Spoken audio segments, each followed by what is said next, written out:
Hi hello viewers. ప్రస్తుతం మనం ఇఫ్ఫీ 2025 Goa international film ఫెస్టివల్‌లో ఉన్నాము.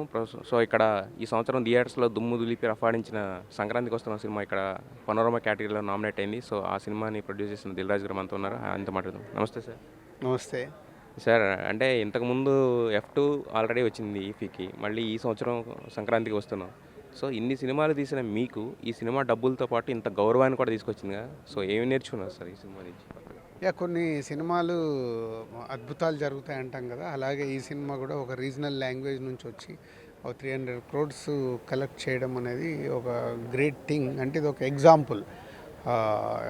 కరెక్ట్ సినిమా తీసినప్పుడు దానికి పెద్ద పెద్ద ఆర్భాటాలు అక్కర్లేదు. మంచి కథ ఉన్నప్పుడు ఇలా జరుగుద్ది అనేది సంక్రాంతికి వస్తున్నాం ఇంకోసారి ప్రూవ్ చేసింది. అది because of Anil Ravipudi and my star Venkatesh గారు, ఐశ్వర్య అండ్ మీనాక్షి. వాళ్ళందరికీ ఎప్పుడు థ్యాంక్స్ చెప్పాల్సిందే. Thank you very much whole team. And if ఈ 56th దీంట్లో సంక్రాంతికి వస్తున్నాం ఇండియన్ పనోరమాలో సెలెక్ట్ అవ్వడం అనేది ఇందాక మీరు అన్నట్టు ఎఫ్2 కూడా అప్పుడు సెలెక్ట్ అవ్వడం, ఇప్పుడు సంక్రాంతికి వస్తున్నాం 2025కి సెలెక్ట్ అవ్వడం ఈజ్ వెరీ హ్యాపీ. అంటే సాధారణంగా ఇక్కడ ఇఫ్లో కానీ మనకి ఏదైనా అవార్డ్స్ వస్తున్నప్పుడు దాంట్లో అప్రిషియేషన్ సినిమాలకి ఎక్కువ అవార్డ్స్ ఉంటాయి, ఇలా కమర్షియల్ సినిమాలకి తక్కువ ఉంటాయి. అలాంటి సంక్రాంతికి వస్తున్నామని ఇఫీ పనోరమా వాళ్ళు, ఎన్ఎఫ్డిసి వాళ్ళు ఈ సినిమాని సెలెక్ట్ చేయడం very happy. Thanks to every one. And ఇప్పుడే ఇక్కడ గోవాలో ఫిల్మ్ ఫెస్టివల్లో సినిమా స్క్రీనింగ్ కూడా స్టార్ట్ అయింది. ఇప్పుడే స్టార్ట్ చేయించి వీ కేమ్ అవుట్.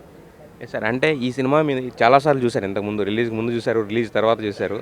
బట్ ఇక్కడ అంటే అరౌండ్ ద గ్లోబ్ చాలా ఇంటర్నేషనల్ ఆడియన్స్ మధ్య కూర్చుని మన సినిమా ఇలా పనోరామాలో పడుతుంది అన్నప్పుడు ఆ ఫీలింగ్ ఎలా అనిపించింది సార్? ఇందాక అనిల్ నేను అదే అనుకుంటున్నాము. ఏం రాసావు, ఏం తీసావు, జనాలు ఆదరించేశారు. ఇప్పుడు చూస్తుంటే ఎలా ఉందంటే ఎవ్రీ మూమెంట్ని ఎంజాయ్ చేస్తున్నాము. అంటే ఇవన్నీ అదే ఇందాక నేను చెప్పినట్టు సినిమాలు అనుకుంటే జరగవు, ప్రాసెస్లో జరిగి అలా అద్భుతాలు క్రియేట్ చేస్తాయి. ఈ సంక్రాంతికి వస్తున్నాం కూడా అలా అద్భుతం క్రియేట్ అయింది. సార్, అంటే మీ బ్యానర్ నుంచి వచ్చే సినిమాలకి ప్రతిదానికి కూడా ఆడియన్స్కి ఒక బ్రాండ్ మార్కు, ఆ ఎస్విసి నుంచి వచ్చినా లేదంటే డిఆర్పి నుంచి వచ్చినా కానీ లాస్ట్ టైం మనం మాట్లాడినట్టు అనుకున్నాం, అంటే ఒక చిన్న బ్యాలెన్స్ ఇచ్చి మళ్ళీ స్టార్ట్ చేస్తామని చెప్పేసి. So, rowdy Janardhan already start చేశారు కదా సార్. మీరు అనుకున్న ఏదైతే ఉందో అది జరిగిందా సార్ మొత్తం? ఎస్, ఇప్పుడు 2026లో రిలీజ్ కాబోతున్న సినిమాలు ఆల్మోస్ట్ తెలుగులో అండ్ బాలీవుడ్లో 6 ఫిలిమ్స్ ఉన్నాయి. సో అంత వర్క్ జరుగుతుంది. 2017 ఎలా అయితే ఒక 6 ఫిలిమ్స్ వచ్చి బ్లాక్ బస్టర్స్ అయ్యాయో, సో అలా ఈ 10 months చాలా పేషెన్స్గా అన్ని ఒక్కొక్క స్క్రిప్ట్ని ఫైనల్ చేసుకుంటూ దానికి సంబంధించిన బడ్జెట్లు కానీ టెక్నీషియన్స్ని కానీ అన్ని ఫైనల్ చేసుకుంటూ స్టార్ట్ చేసాం. రౌడీ జనార్దన స్టార్ట్ అయింది, అది 2026లో రిలీజ్ అవుతుంది. అలాగే ఎల్లమ్మ స్టార్ట్ కాబోతుంది, దానికి సంబంధించిన అఫీషియల్ న్యూస్లు అన్నీ ఇవ్వాల్సి ఉంటుంది. 1 week 10 daysలో దానికి సంబంధించి అఫీషియల్ న్యూస్లు ఇవ్వబోతున్నాం. ఎల్లమ్మ 2026లో రిలీజ్ అవుతుంది. అలాగే ఆశీష్ హీరోగా దేతడి అని ఒక హైదరాబాద్ బ్యాక్డ్రాప్లో జరిగే ఫెస్టివల్స్ బ్యాక్డ్రాప్లో జరిగే స్క్రిప్ట్ లాక్ చేసాం, దేతడి వస్తుంది. అలాగే అక్షయ్ కుమార్, అనీస్ బాజ్మి గారితో ఈ సంక్రాంతికి వస్తున్నాం ఐడియా మట్టుకు తీసుకొని excellent wife, ex girl friend, దాని మీద ఎక్స్ కాప్ మీద తీసుకొని కాన్సెప్ట్ని బాలీవుడ్కి సంబంధించినట్టు అనీస్ బాజ్మి గారు రెడీ చేస్తున్నారు స్క్రిప్ట్. అది కూడా 26లో స్టార్ట్ చేసి 26లోనే రిలీజ్ చేస్తాం. అక్షయ్ కుమార్, అనీస్ బాజ్మి గారు కాంబినేషన్లో వచ్చిన 2 బ్లాక్ బస్టర్స్ మనకు తెలిసిన 3 సినిమాలు చేశారు. అందులో 2 non stop entertainments black busters అవి. సో అలాగే ఇప్పుడు అక్షయ్ కుమార్, అనీస్ బాజ్మి గారు కాంబినేషన్ రాబోతుంది కూడా 26లో. బాలీవుడ్లో చరిత్ర సృష్టించేలాగా ఎలా ఏమేమి ఉండాలి అనేది వర్కౌట్ చేస్తున్నాం, అది వస్తుంది.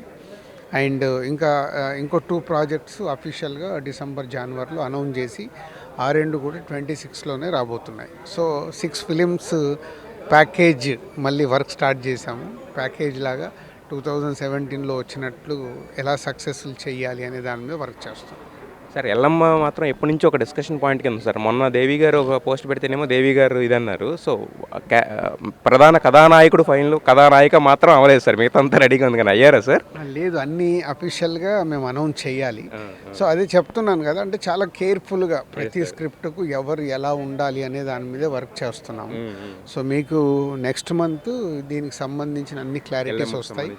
అన్ని సినిమాల క్లారిటీస్ వచ్చేసి 2026లో 6 ఫిలిమ్స్ మీద వర్క్ చేస్తాం సార్. ఇఫీలో మనదే ఇది నామినేట్ అయింది, at the same time committee కుర్రాళ్ళు సార్.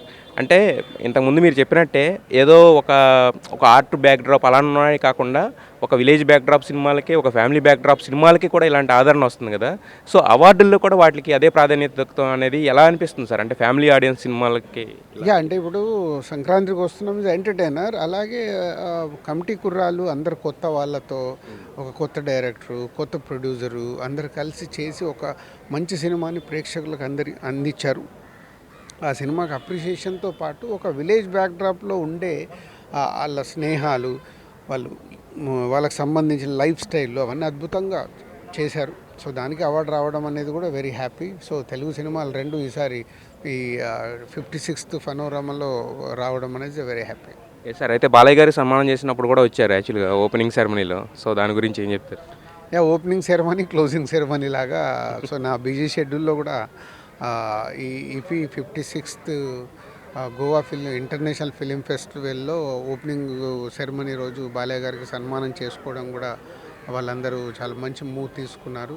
సో వాళ్ళందరికీ thank you for Telugu film industry తరపున బాలకృష్ణ గారికి సన్మానం చేసినందుకు. అలాగే ఇలా 2 తెలుగు సినిమాలు ఈ 56th ఫనోరమాలో ఉండడం అనేది వెరీ హ్యాపీ. దానికి కూడా వాళ్ళందరికీ ఎన్ఎఫ్డిసికి అండ్ ఇండియన్ ఫనోరమాకి వీళ్ళందరికీ thank you very much. Wish you all the best sir. 2026లో మీరు 6 కొట్టాలని మనస్ఫూర్తిగా కోరుకుంటున్నాం sir. Thank you. This is Dil Raju garu from 2025 IFFI Goa నుంచి. సో కెమెరామెన్ శ్రీనివాస్తో తారక్.